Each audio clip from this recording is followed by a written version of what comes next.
বাংলাদেশে অন্তর্বর্তী সরকার গঠনের পর কিছু কিছু নিয়মে এসেছে পরিবর্তন।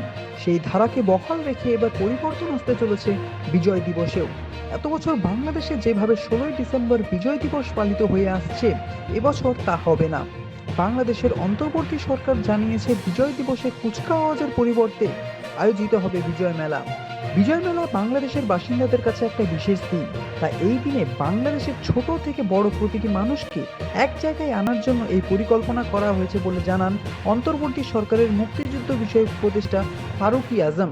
তিনি বলেন, এত বছর বিজয় দিবসের দিন জাতীয় প্যারেড স্কোয়ারে যে কুচকাওয়াজ হতো, সেখানে সাধারণ মানুষের অংশগ্রহণ তেমন দেখা যেত না। সেনাবাহিনী ছাড়া সেখানে শুধুমাত্র স্কাউট এবং স্বেচ্ছাসেবকেরা থাকতো। তাই প্রতিটি স্তরের মানুষকে যুক্ত করার জন্য কুচকাওয়াজের পরিবর্তে এবছর অনুষ্ঠিত হবে বিজয় মেলা।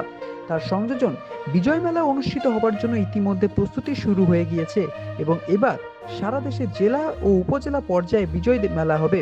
মেলায় চারু ও কারু পণ্যের সাথে থাকবে কৃষি পণ্য, এমনকি বাদ পড়বে না দেশীয় পণ্য। এর পাশাপাশি স্কুলগুলিতেও অনুষ্ঠান হবে। সবাইকে সরাসরি যুক্ত করার পরিকল্পনা করায় আগের তুলনায় এবছর বাজেট 3 গুণ বাড়ানো হয়েছে। যে সমস্ত মুক্তিযোদ্ধারা বেঁচে আছেন তাদের জেলা ও উপজেলার অনুষ্ঠানে নিয়ে এসে সংবর্ধনা দেওয়া হবে বলেও জানিয়েছেন